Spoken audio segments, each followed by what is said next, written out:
Okay, let's get this party started just to make sure everything is okay. How is it sounding? How are we sounding?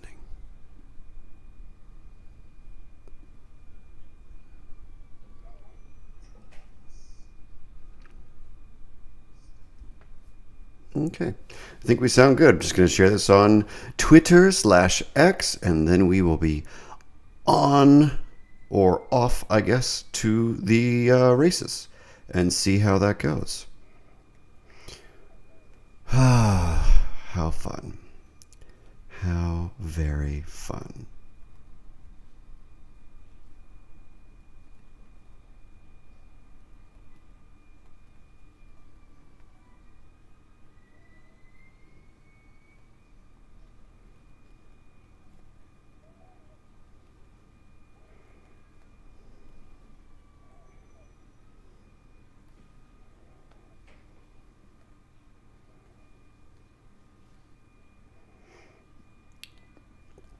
All right, well, we are officially, formally live.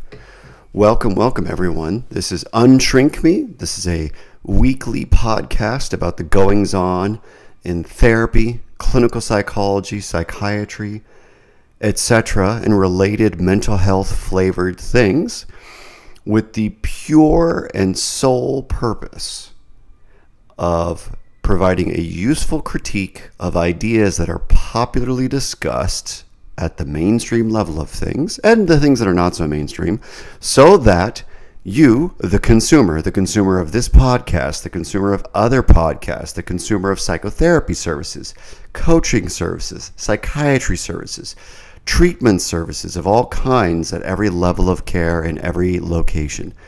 My main goal is just to help you become a more informed consumer. So all of my criticism, some of it fairly negative, is for the benefit of you, the consumer. Because genuinely speaking, I believe that clinical psychology and psychiatry can help people in a very limited, focused way. And that is why it was designed. Just like medicine of other types is designed to help people in a limited, focused, strategic way. And the problem that I see as both a clinical psychologist, a professor who teaches future psychologists, etc., one of the big problems I see is that, this profession, like many others, is prone to fads, being a soft science and not a hard science. This profession is prone to personality issues and cultural issues and, culture war issues and politics and all these things. And there's so much stuff clouding and polluting and damaging the usefulness that is clinical psychology and psychiatry. And so my main goal is to create a more informed consumer base, because the need for clinical psychology and psychiatry services is not going to magically disappear in my lifetime, unfortunately. I think it would be super ideal, for instance, if everyone could just get enough sleep, eat well enough, have enough fun, have meaningful relationships, have good sex, exercise, do all the things that are absolutely 100% necessary for a healthy life. And if that happened, I think, the world would be better, kumbaya, blah, blah, blah, blah. That's not going to happen, because that's not the world we live in. And so people with various genetic vulnerabilities, cultural vulnerabilities, trauma, things like that, are going to need mental health services, unfortunately. And because of that, our profession is going to persist. And so my main goal, no matter what you hear, what you think, what your bias is, what your reaction to me is, my main goal is to create a more informed consumer base. So anything I say that's off the cuff or off color or whatever it is all in the service of the bigger picture goal of creating a more informed consumer base. And maybe even sometimes I'll be funny and potentially even entertaining. But the main goal is so that you have a well-rounded idea of these big concepts that people talk about all the time, like trauma and shame, and the body keeps the score, and whatever crap is popular. And so that's why we're here. Please, if you find this useful, interesting, etc., entertaining, maybe like, share, and subscribe. Maybe let other people in on the conversation. And as always, I do this live on YouTube because I do want people to come chat, ask questions, share their opinion, whether you're a clinician of some kind or you're in an adjacent profession, or you've been helped by therapy or harmed by therapy, whatever, I want to hear your opinion. I want to talk with you because I think that's part of what helps us grow and change our perspective on things. So please send this to people who might come participate, because I think it would be good to have more people chatting and having fun too.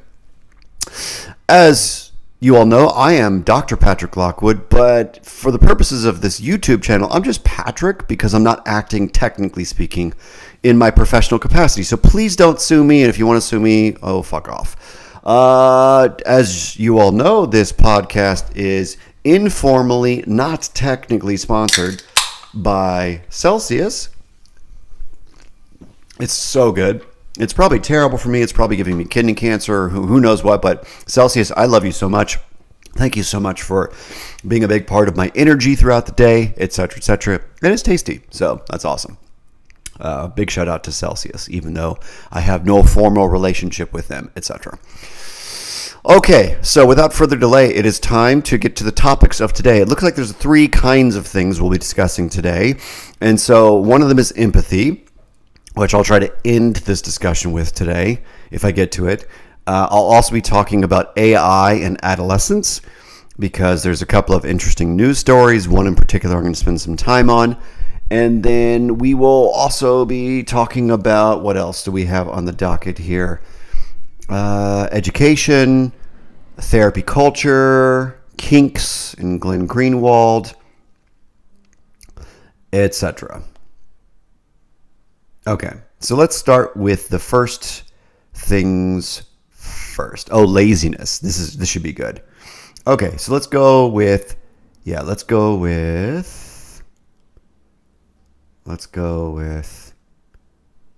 actually, let's start with an older one that I thought I was going to talk about. So on 5/24, May 24th.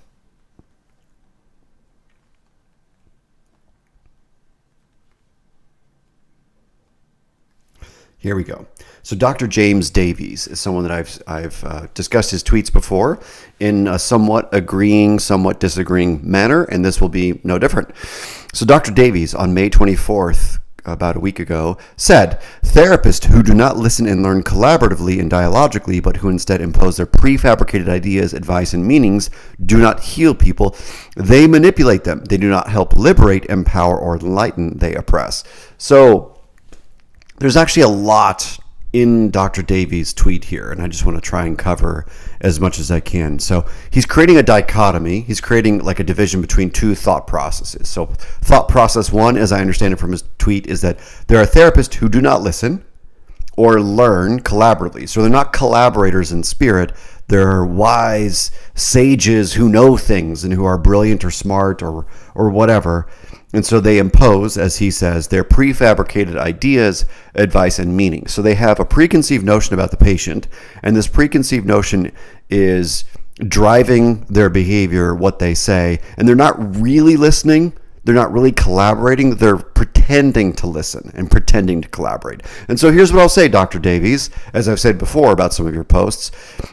It is absolutely my experience that some of the clinicians I've mentored, some of the people I've seen in grad school, some of the people I see in the field do this. They pretend to not be holier than thou, but they actually are holier than thou in the way they act. So they are all-knowing, or they act with a certainty about the patient's inner experience when they quite literally cannot be certain. And that is 100% not healthy. It is, fake guru-ness.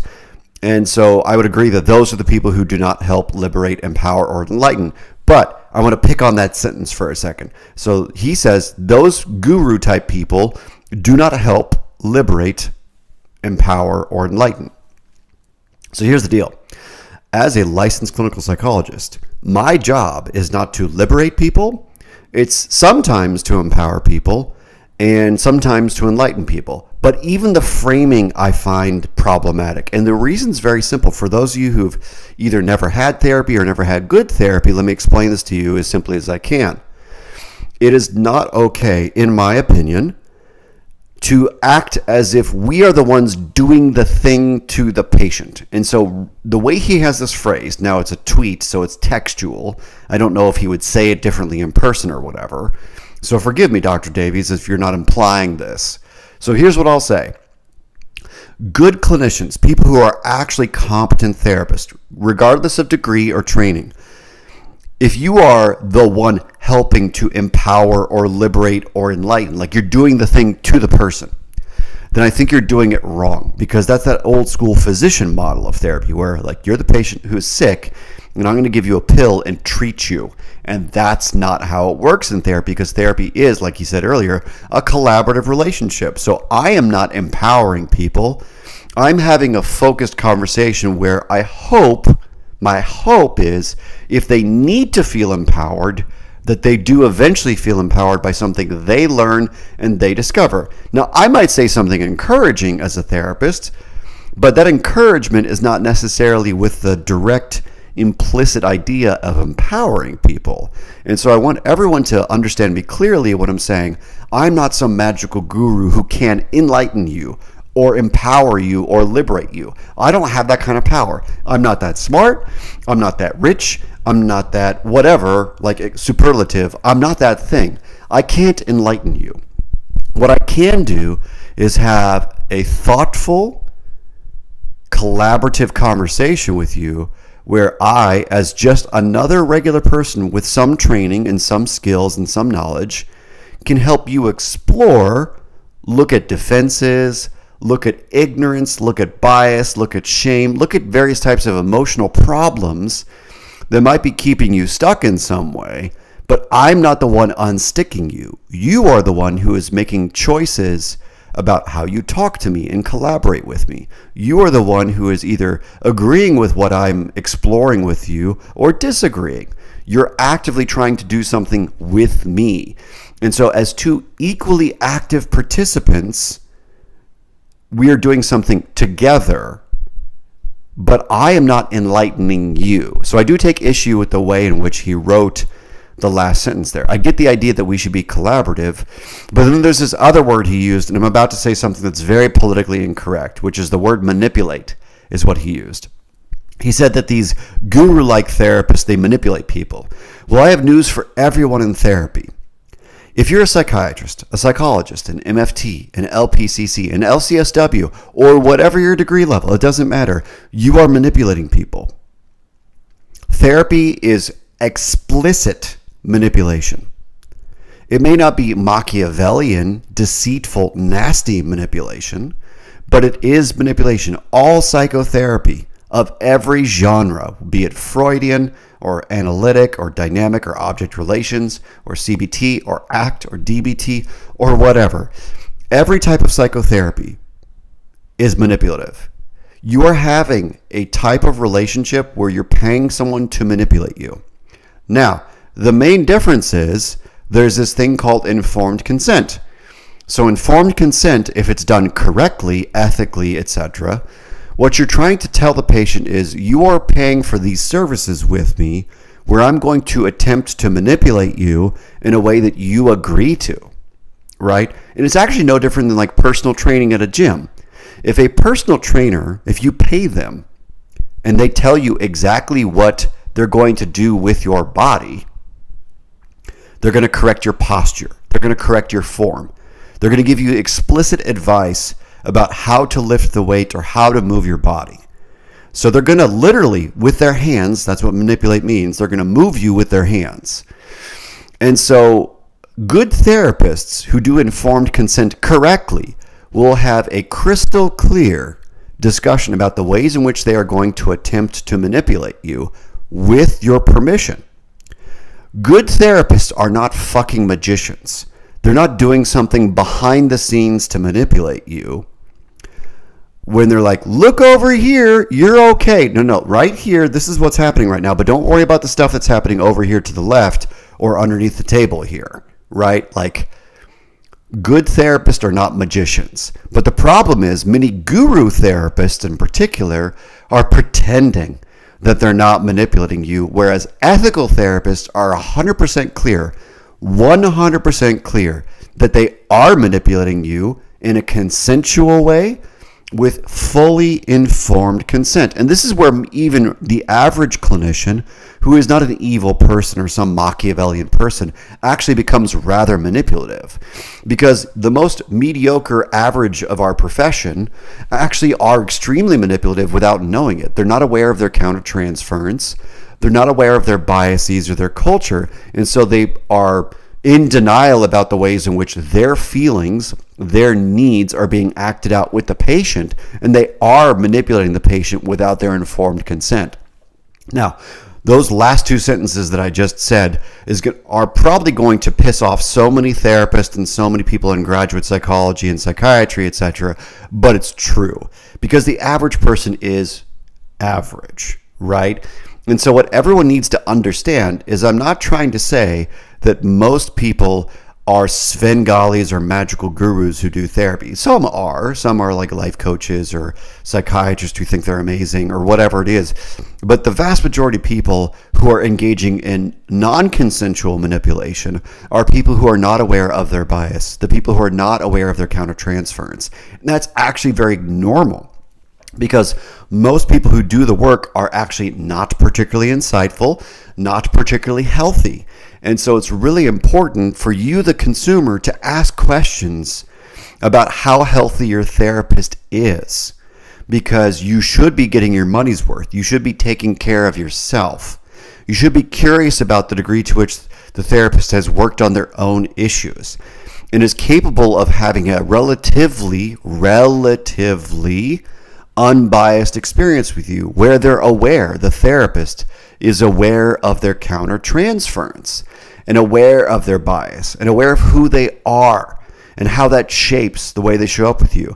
So who they are is not just their age, their gender, and all that crap that DEI people care about, but it's also your personal history of trauma, how your personality is organized, and things like that. If I, as a clinician, were going into my own therapy again, because I have had therapy before, believe it or not, I would be asking these kinds of questions, because if I want someone to quote unquote take care of me, then I'm going to make sure they're the healthiest possible person for me and what I need, right? Get your money's worth. Don't waste your time on someone who's mediocre, who is pretending to be okay and thinks they're okay, but actually is not, for instance. And so, just to go back to the original topic before I tangented a little bit, every therapist is manipulative. Therapy in and of itself is consensual manipulation if it's done correctly. Informed consent is I'm explaining to you as the professional provider what types of services I offer, why I offer them, what I believe they will do, and how they will help you, right? That's informed consent. And I do that regularly with patients and families and so couples and so on and so forth, because that's ethical. To be ethical is to explain why I'm doing what I'm doing. Magician therapists are fucking gurus and they hurt people. And so if you have a magician therapist, think twice about them. So thank you, Dr. Davies, for kicking off today's podcast with a real fun one. All right, let's talk about the concept of laziness. So, just to be real clear with everyone, I would be very shocked if anyone is actually lazy. Oh, Jonathan has showed up here. Hey, Jonathan, overt collaborative manipulation. That's therapy in a nutshell. Absolutely, sir. Welcome to today's podcast. Thanks for showing up. So let's talk about laziness. And let me retweet something while we start talking about it, because this is just of the category of guru-ness that I think is destroying the profession and society.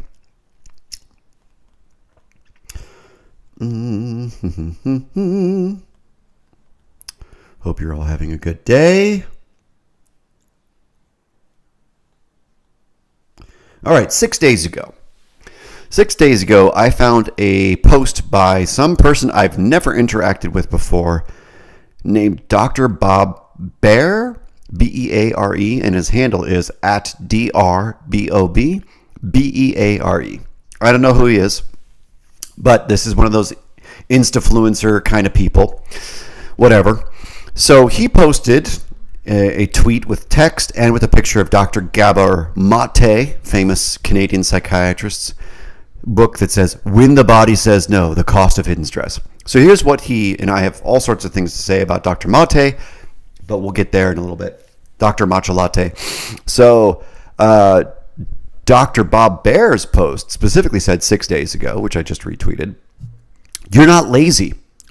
You're not broken. You're not too much.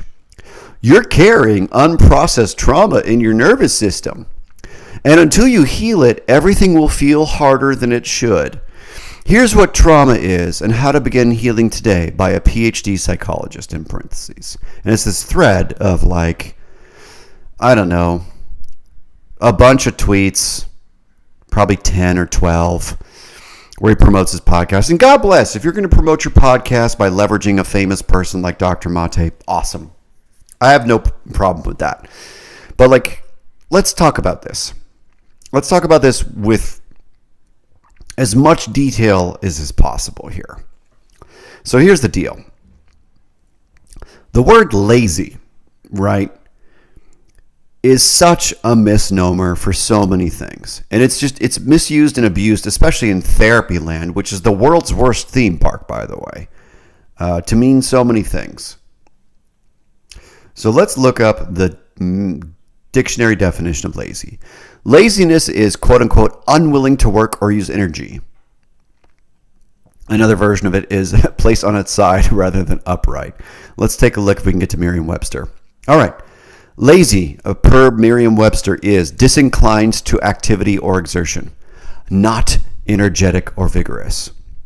Another version is moving slowly. Another version is encouraging inactivity or indolence. So disinclined to activity or exertion. So that's a very vague definition, by the way, because if disinclined to activity is the main definition, then that could mean tired. Lazy could mean the same thing as tired. So it's not a very specific word, et cetera, et cetera. So this is one of the reasons why I absolutely cannot stand when people talk about vague emotion-like words, motivation-like words in therapy speak, because usually they have an agenda. And I believe this person has at least two agendas. The first agenda this person has is to like get likes and talk about Dr. Mate and stuff and trauma. The second part of his agenda is to blame trauma for things that trauma is not responsible for. So let's talk this out, right? And so my post 6 days ago was something like, many people are not laden with trauma. People who underperform or even engage in self-sabotage are often merely just ignorant. Some are stupid. Others have shitty family and friends. Others are merely mentally ill in other ways, like bipolar, depression, etc. Most people, for dozens of reasons, do not live their principles and live up to their highest self. So let me be abundantly clear to Dr. Bob Beer or Bear, however you say your name. Most people who are quote unquote lazy are not trauma victims. That is really stupid and oversimplifying human psychology and human motivation. Human motivation is rather complex because interwoven with human motivation include variables such as personality, such as culture, such as other known diagnostic issues, such as depression, PTSD, personality disorders, bipolar, etc. Another layer is the layer of opportunity. Some people that we call lazy merely have very few opportunities right in front of them because they cannot see them. Another layer to this conversation is physical exhaustion. Some people do not have access to the appropriate amount of food or water or sleep, and so they're not lazy. They're struggling with physical health, right? They have a thyroid condition, or they have a testosterone problem, like many young men do nowadays, etc. So Dr. Bob Beer, there's layers and layers and layers, and blaming it on trauma and hanging it on the hat of Dr. Gabor Matcha Latte is really stupid, and you're holding back society, and shame on you as a professional. And so, As my colleague here, Jonathan Cogburn, says on the chat, that's fucking nonsense. Lazy is energy conservation. Another possible perspective. Maybe some people who are lazy are conserving energy because they have other things they need to do, like our most basic steady state. Emotional motivation for survival drags us out of that steady state, he says. Absolutely. And so, like, imagine blaming everything on one thing. It's just so trendy to say your trauma is the reason that you don't want to make $1 million. Like, that's so stupid. Some people are just dumb. And if you're dumb enough, you don't know how to make $1 million. Right? If your IQ is 80, your chances of working in a Fortune 500 company and making six figures are pretty low, because you just don't have the working memory, the cognitive flexibility, the processing speed to achieve those things. Now, you might make $1 million being a moron YouTuber like myself, but that's not the same thing as like being super driven and productive. Also, let's be clear that like I have made comments in prior episodes of this podcast about the great toxicity that is hyper productivity culture, right? Like, I know it's absolutely the case that some people are undermotivated because they don't love themselves, or they're resentful and stupid or whatever. And so you might call them lazy, and fine. But to use this catch-all, very vague, non-specific word lazy to address other mental health boogeymen like trauma is just nonsense. And for everyone listening, this is so frustrating for various reasons. You need to be careful when you have a clinician, a professional of any kind, who has a pet thing that is one variable, one thing that causes everything. Because it's not true. Everything in clinical psychology research tells us since the 1920s, literally, not figuratively, literally, that everything is multi-determined. There are multiple personality traits, multiple types of pathology, multiple genetic issues, multiple biological issues, multiple cultural issues. We are complicated creatures. We did not just magically show up here because of our trauma.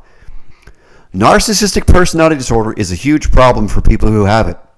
And it's not just because they score high on trait narcissism. That's a big part of it, but it's more than that. And so there's so many complicated layers to being a person, be it a healthier person or a less healthy person. Noble Bear, thank you for showing up and chatting, said, saying all laziness is trauma is in and of itself lazy, which is fucking hilarious and true. All right. It's such pathetic, unidimensional, univariate thinking. And anyone who talks that way as a professional is doing the profession a disservice, because people are complicated. And if you choose to treat people as simple, then you are part of the problem. One of the reasons why many of the modern guru influencers are so famous and popular, like Jordan Peterson, Andrew Huberman, and the like, is because they're the best at walking and chewing gum. They talk about very complicated, multiple layered things and then say very simple things as well to get people's attention. And they're good at it, and God bless them, and I'm not upset at them. I'm proud of them. I'm happy for them, right? And when they do these oversimplification things, it's actually doing the profession a disservice, and I've criticized them publicly for that. And so what we have to be careful about, including this particular topic by Dr. Bob Beer, whatever your name is one variable does not cause everything. It's absolutely the case, 100% the case, that you can have a lot of trauma and not have PTSD. You can also have a lot of trauma and personality differences. You can also have a lot of trauma and also engage in undermotivated, self-sabotaging behavior. It's 100% true. I've seen it in my career professionally, where people with serious trauma from childhood and young adulthood, etc., are undermotivated. They underperform. They don't believe in themselves. And so they are lazy, to use this like stigmatizing word. But that's not the same thing at all as saying all so-called laziness is actually A, lazy, and B, due to trauma. That's insane.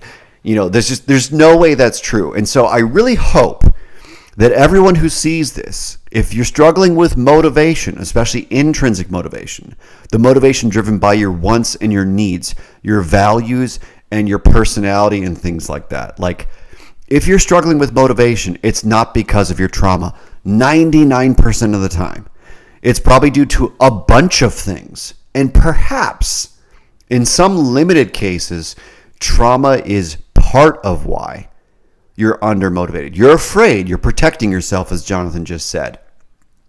But the mere idea that you are lazy because your central nervous system is exhausted from being traumatized. It's like, I'm a fucking millennial, and I've been exhausted my entire life, as you can tell.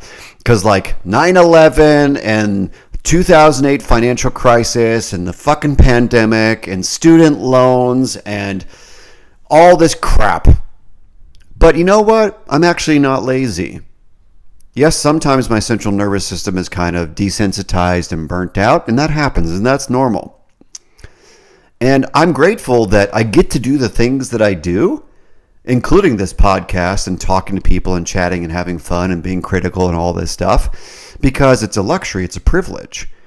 And I can recognize that sometimes I need more rest and sometimes I don't need more rest. And sometimes I can really bust my ass and achieve things, and sometimes I just need to be lazy. But that's not because of trauma. That's because maybe I'm situationally tired, or maybe I worked out too hard, or maybe I spent too much time in the sauna, or whatever it was.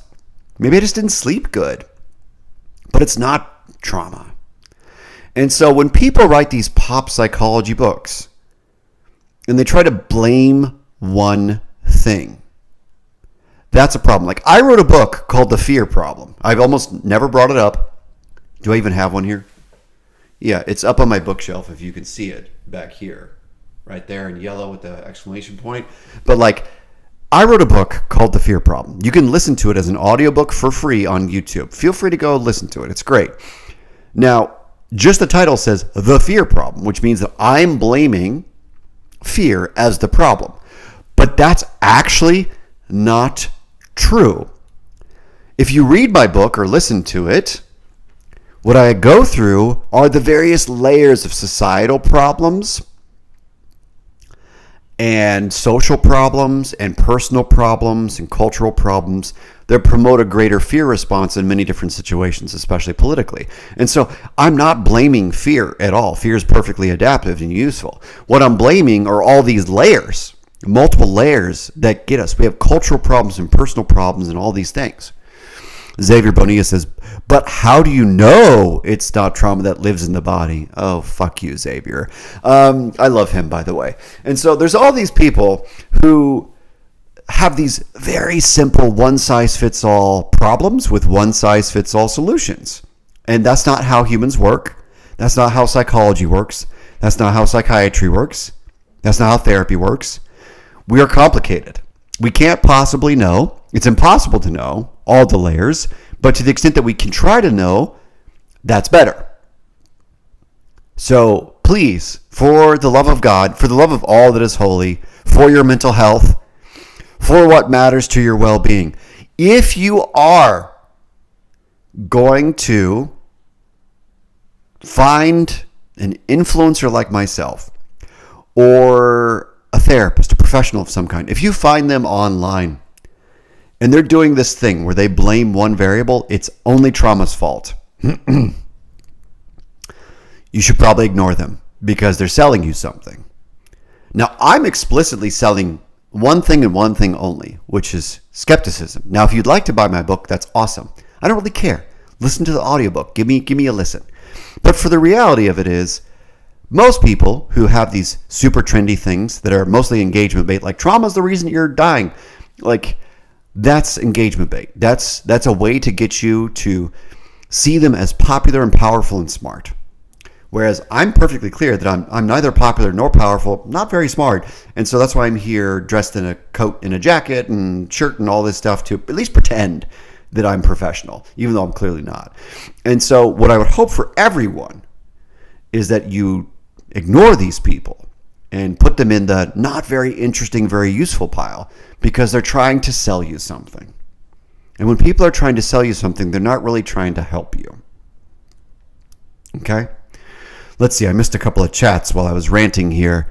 Jonathan says, I often need to do more cardio instead of lifting heavy, for sleep's sake. Listen, I both lift weights and do cardio. So I ran a few miles today, ran 5 or 6 miles today, and I also lifted weights yesterday. So both are good. I think both are good for our health. Xavier says, we have complex trauma. No, Xavier, you have complex trauma. I have very simple trauma. My trauma is very simple. Yours might be complex, but mine's not.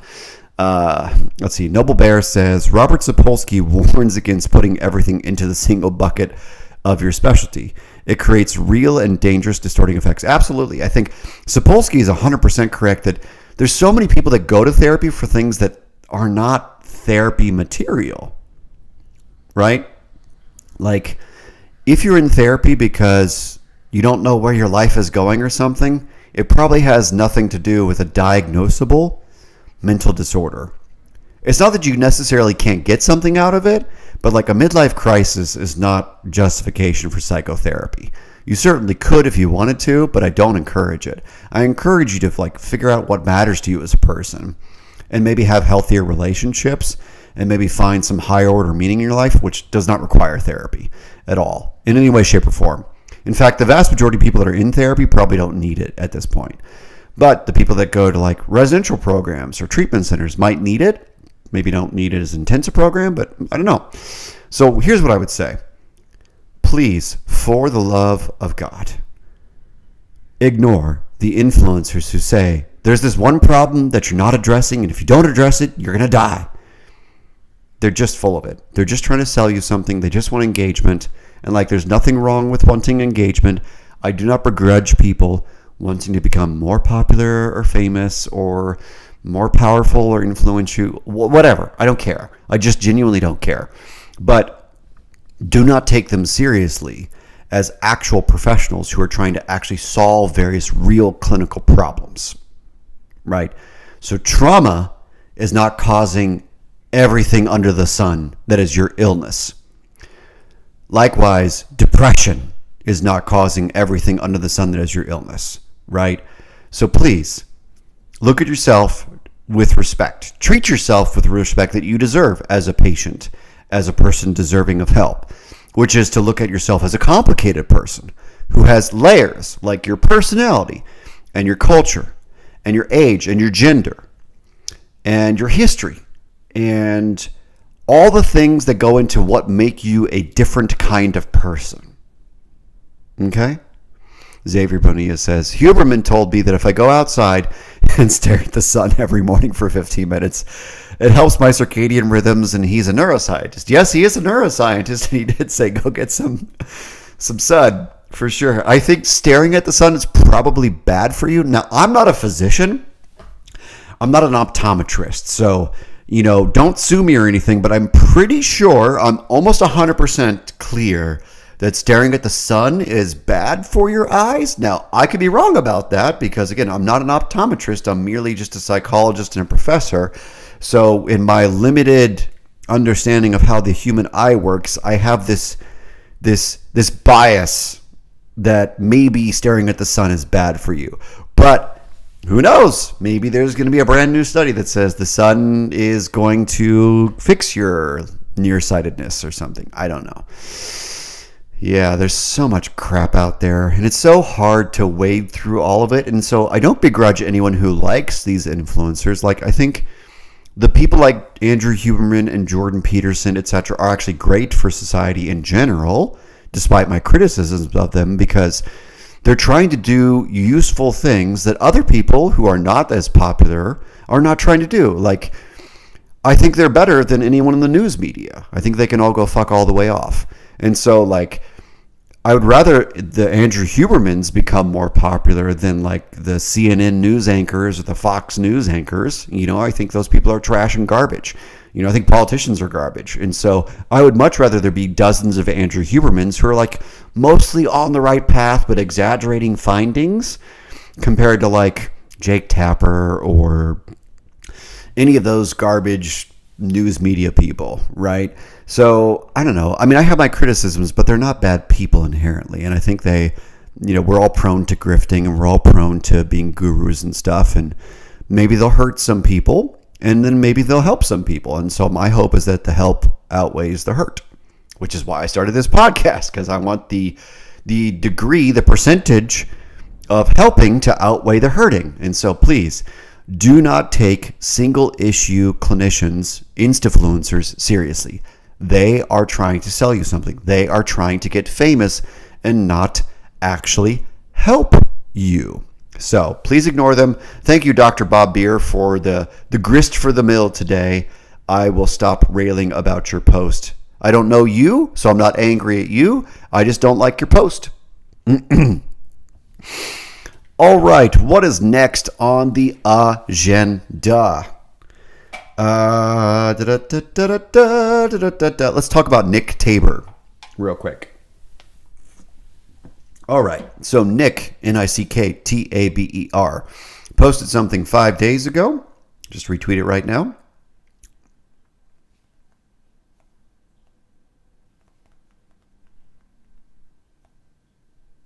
Okay.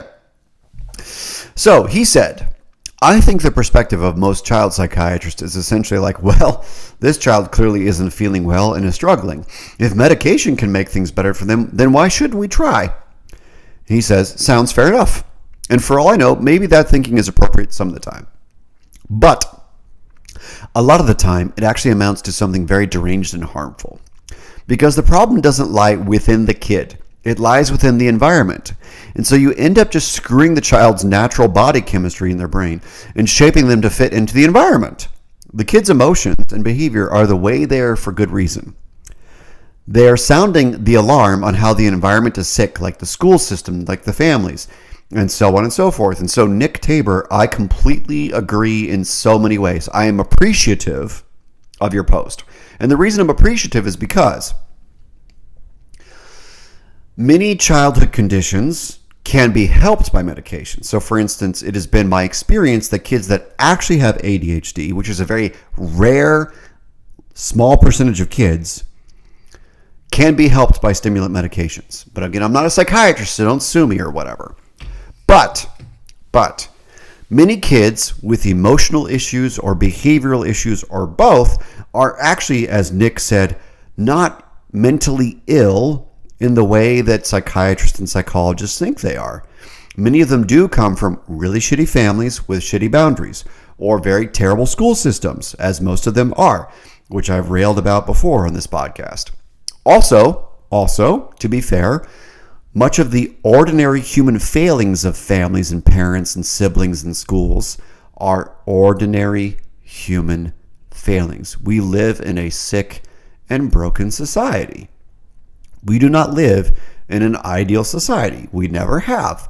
It's never been Stepford or whatever. It's never been perfect, and it never will be perfect. Now, is it better in some ways? Absolutely. Is it sicker in some ways? Absolutely. And so the problem is that we have to distinguish between ordinary human failings, which we should have compassion for and grace for, versus highly pathological family systems, highly pathological school systems, because they do exist too. Both exist. Both truths exist. Helping kids adjust to ordinary human failings is extremely important because some kids would benefit from psychotherapy that helps them understand the ordinary human failings of their teachers, of their friends, of their parents, of their siblings, etc., etc. Because most parents suck at living principled lives and talking about realistically and honestly the ordinary human failings of all people. I'm going to say this one more time because apparently this is some kind of mystery that does not get discussed in, I don't know, anywhere anymore. It's very confusing to me. And the reason I'm very passionate about this is because it's extremely, extremely important for people to understand that many of the times that people get hurt in life by other people is not because other people are evil. There's this philosopher named Hanlon, and there's this famous razor in philosophy called Hanlon's razor, which just says, attribute not to malice that which you can attribute to ignorance. The vast majority of people are average, and they're average in their ignorance, which means they're going to make mistakes because they're average and normal, and that is okay. It doesn't feel okay. We don't like it. It may even hurt us sometimes, but there is such a thing as ordinary human failings. This idea, I think partially driven by Instagram and hyper-consumerist, hyper-capitalist, hyper-productivity culture in the West, which says everyone has to be hot, everyone has to be rich, everyone has to be Jordan Peterson if you're like me. Like everyone has to be perfect and successful, right? That's this idealistic nonsense that drives a lot of Western society nowadays. And then the opposite as well, which is who fucking cares? But like there's a lot of the hyper-competitive, hyper-performing thing that's in our culture, which is toxic and bad for us. But because of that, a lot of people believe that you should be perfect. You should be the healthiest person in every way, shape, and form, which is just bullshit. Because the truth of the matter is that if you're a regular person, you should have regular person expectations. Most of us are not superhuman. Most of us are not especially brilliant or smart or attractive or healthy or interesting. Most of us are average. And that's totally cool because the world runs on average. If everyone were super smart or something like that, that would be terrible. Terrible for society.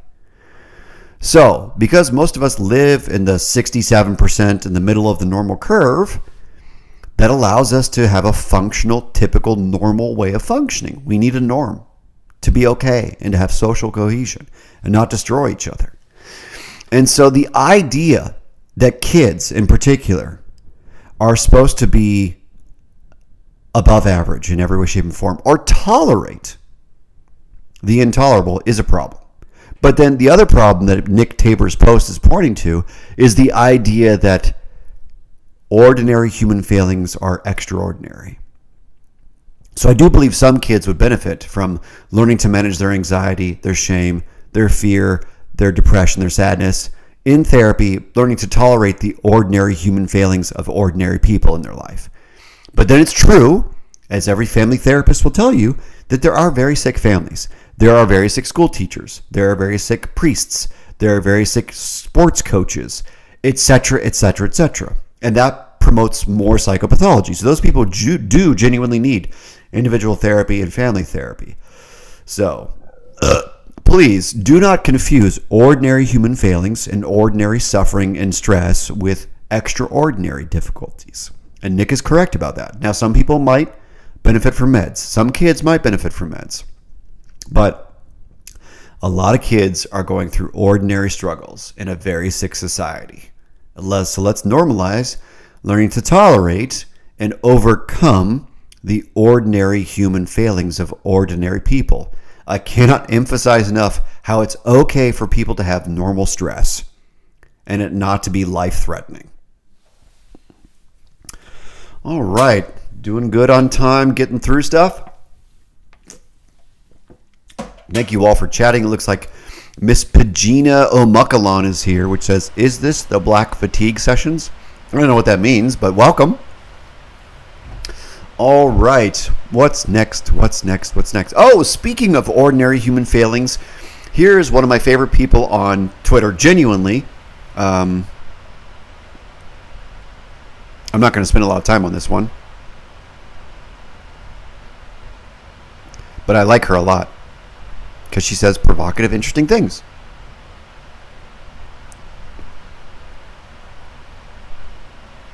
All right. Jonathan says, as an MFT who mainly supports school people, the dysfunction in school system mirrors what you find in family systems, 100%. There's always a mirroring because school systems are made up of regular people, right? All right. So at No BS Therapist says, or her handle is at Tweet a Therapist. She put out a post about 5 days ago. They got lots and lots and lots. You have white privilege. Shush, Miss Pagina. You have tons of white privilege. All right. No BS Therapist at Tweet a Therapist said 5 days ago, when you realize that most parents of large families use control via fear, force, criticism, guilt, shame as a primary parenting tactic, it's actually not that impressive to have a lot of kids. Control isn't connection. So she got a lot of pushback for this, and so what I would like to say on behalf of all clinicians and people that come from bigger families, I would say that there's probably a great diversity of large families. So my mom, for instance, came from a very large family in East St. Louis with kind of working class, lower income, lower SES family. And so some families that have large families have very hands-off families. Some families are extremely hands-on, controlling, manipulative, chaotic. There's many different types of families. And so what I would encourage, and I think she kind of recanted on this after that because she got a lot of, I think, mostly useful pushback, which is large families produce different dynamics than small families. And so it's true that large families might often need to resort to more drastic tactics because they have more things to manage, so you need more simple approaches like fear and control and things like that. But I've seen plenty of small families, like having one kid, the spoiled one kid, etc., where simple singular strategies are used. So if you are on Twitter, if you're on Twitter, X, whatever, and you want a really interesting follow who talks about therapy, definitely follow at Tweet a Therapist, the No BS Therapist, because she always has very provocative, interesting, reasonable takes, even though people disagree. Like this one got lots of pushback. I'm very grateful to her for this post because it's very, very important to talk about the types of dynamics that are used in various types of family systems. Because one thing I've seen as a clinical psychologist in my career a lot is people tend to focus on the individual and completely ignore family systems approaches, where I can tell you, having run rehabs and treatment centers for a lot of my career and worked in them, if you don't address the family system, you're missing out on so much opportunity to actually help the person get healthy longer term. Because if you take an individual and fix them and send them back to a sick system, you're going to keep them sick. So do the family therapy is my takeaway, and much gratitude to at Tweet a Therapist, the No BS Therapist, for that post. Sometimes, yes, large families use fear and control and manipulation to keep the kids in line and achieve unity, etc. in the family, even if it's pathological unity. But sometimes they use a hands-off approach. And there's many memoirs and autobiographies about those kinds of things. And it's equally pathological as using fear and shame and control to keep people in line. And so, if you think about like the WASP family, the white Anglo-Saxon Protestant family, that's usually either the very controlling, narcissistic, shame-inducing family that says, oh, you're not good enough, you're not going to Harvard or whatever kind of family. Or it's the opposite, which is like, well, you're smart, you'll figure it out, go do your thing, which is completely hands-off. Now, that might be experienced as shaming, but it's not controlling. It's the opposite. Jonathan Cogbird in MFT says, family homeostasis can be a bitch to the maintenance of change. So the thing about homeostasis, just like in the body, right? Jonathan makes a good point, is that homeostasis is about establishing and maintaining norms, because we need norms to survive. Because if we're just changing all the time, it's bad for us. So we need to create a healthier homeostasis, a new homeostasis. So like my experience of good family therapy and good couples therapy is we go from phase 1, maladaptive current homeostasis. Phase 2, problem shows up, therapy starts, allostasis, which is the alarm phase. Oh shit, we got to change. And then phase 3, if it's done correctly, is new homeostasis that has more adaptive communication patterns, more adaptive norms that are maybe somewhat different or very different depending upon the situation. So, God bless the family therapists. We need more of them. All right, there's tons of stuff that I haven't gotten to, and I have so much stuff on the docket. So what do I do? Do I go to the stuff I promised I would talk about today, or do I save it for a different day? I think I'm going to talk about some of the older things. You know what? No, I'm going to save those older things. I'm going to save them. I'll say one of the older things first. So back to Nick Tabor. He put out a post 6 days ago, which I'll retweet right now. He said a huge amount of mental health ideology essentially functions to deny the impact of harmful social events and toxic people. It serves to manipulate and blame victims. So I kind of already addressed this, but just to say a couple of words about it to elaborate, Nick is correct again. Now, it's not all or nothing, but it's true that if we do not address the family systems piece of the pathology that therapists are supposed to treat, then you're going to do victim blaming for sure. And so sometimes, not all the time, but sometimes the patient is not the sickest person in their system, right? And so I've had this a lot in my career where I've run treatment centers of all kinds, of all intensities and classes, etc., where a young adult, 18 to 25, comes to my program and they have a diagnosable illness like bipolar, a substance use disorder, depression, PTSD. But the family members, the parents often, are sometimes more ill.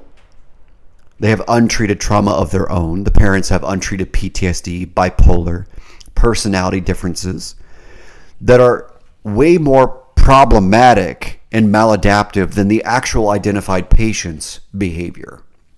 And so what I will tell everyone is that in the field of clinical psychology, the emphasis on family systems work is tiny. Even though there's this degree called MFT, Masters of Marriage and Family Therapy. It's a specific type of clinical psychology degree that has become more popular in the last 10 years. It's still the case that most clinical psychologists, most psychiatrists, most MFTs, most LPCCs, most LCSWs do only individual therapy. And although individual therapy can be helpful, it is very problematic from the point of view of actually getting good long-term outcomes to only do individual therapy. Most people who come to therapy need at least some family therapy or couples therapy because they are participating in maladaptive dynamics with those people in their life.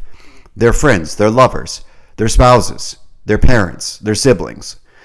Now, does that mean that everyone will get something out of family therapy? No, because a lot of people mistakenly believe that they're not the sick ones. It's just the identified patient, the one who's in therapy to begin with. And so Nick is correct that many people need to help change the systems that they operate in, but also, to be fair to the individual therapists in the world, you can try to change systems all you want, but if the identified patient does nothing to clean up their side of the street, they're still part of the problem. So it doesn't matter how sick your parents are. If you're not trying to make things better on your end, your sick parents are not the only people to blame. You are also to blame. Let's just catch up on some comments here. So Noble Bear says, the moment when the bipolar patient is the least worse off person in the room. Yeah, it happens. It happens actually a lot, believe it or not. That doesn't mean that folks diagnosed with bipolar cannot be the primary problem at some point in the phase of their illness. But of the various phases of people's illness, sometimes their support system is the least healthy thing in the room. Jonathan says, Mnuchin referred to the identified patient as the symptom bearer, which is true, but said the origin of the problem was dysfunctional interaction. Symptom bearer lives rent-free in my head. Yeah, I mean, again, Mnuchin was talking about a specific problem at a specific time in history. I think two or more things are true here, right? So some people that have mental health issues are the primary node of problems in their family system. Their friends, their boss, their lovers, their spouse, their parents, whatever. But sometimes the system is more unhealthy than the identified patient. So it's not a one-size-fits-all, this or that, black and white thing. It's complicated. And sometimes everyone's equally unhealthy, which means everyone needs their own individual therapy and family therapy. So I do agree with Nick Tabor's post. I also disagree that it's only that. Now, we do have a culture that says, go get individual therapy and fix yourself. And that's a problem. Because it's not all on you. That doesn't mean that you shouldn't try to clean up your side of the street. And maybe individual therapy is a good way to help you figure out how to do that. But for a lot of people, cleaning up your relationship dynamics requires better negotiating skills and trying to get people to be good faith negotiators. And that's not always the case. Sometimes the people in your life are too sick, too selfish, too stupid to understand that they are part of the problem, which means you have to learn how to adapt to those people being different. Maybe that means having less of a relationship with them, having no relationship with them, etc., having a different relationship with them. But it doesn't mean that it's all on you or it's all on them. It's usually some combination. All right, so I've gone for an hour. I could go for a lot longer, but I want to make sure I have enough material saved up for next week. You never know, right? I know I was going to talk about empathy, and I always rail on that topic, so I'll save that for next week so we can start off with that. I am eternally, extremely grateful for all the people that have came out. More of you came out to chat today. Maybe this time worked better. I don't know. Awesome. Thank you for being here and for chatting and for contributing, because I do see you as genuinely contributing to this. I'm very grateful for you. Please, if you find any of this that I've said today valuable, please like, share, and subscribe. Please help me get the word out to more people so we can have a more informed therapy consumer base, because all I care about is more people getting the help that they need if they actually need it. And so I am not the arbiter of whether or not you need help, but I might say something that is interesting, that clarifies something, that challenges something, that will help you make a more informed choice with a mental health provider of some kind. So thank you all for being here. Thank you for showing up and having fun with me, chatting, joking around, to my friends and colleagues who showed up here as well. I appreciate you very, very much in all sincerity. And as always, I try to end this podcast with a joke of some kind, a dad joke usually. So without further delay, here is today's dad joke. I once had this patient, young man, kind of conservative fellow, nice kid, in his 20s, nice kid. He had a good job, he was stable, he was doing well, he had some depression, that's why he came to therapy. He was doing pretty good life though. His main problem was he was having a hard time finding a romantic partner that suited his needs, his personality, his principles. Because conservative folks tend to be very principles-oriented people. So he just met this girl a couple of months ago, and we were talking about how it was going in therapy, because it did relate to his symptoms. And they'd been on 2 dates, and they were about to go on their third date. And their third date was at a shooting range. Now, I myself have been to shooting ranges. They're kind of fun sometimes. And so this young man who owned some firearms and had some depression and wanted to take his new girlfriend to a shooting range thought it would be a good idea. I had my reservations because some girls are into guns, some girls are not into guns. But anyways, he went and he took her on their third date to the shooting range. He came back next session pretty sad, despondent, because apparently the young lady he was seeing broke up with him, which is very sad. And, I just listened about, how was the date? What was it like? What did they do? What guns did they shoot? Just to see. And at the end of the session, he looked at me fairly despondent after crying a little bit. And he said, well, Dr. Lockwood, what do you think? Is there any hope for me? Maybe I can get her back? What should I do? What do you think about what's going on with me with this girl? I said, well, I don't really know what's going on with you. I don't know if you'll be able to get her back, et cetera, but at least you shot your shot.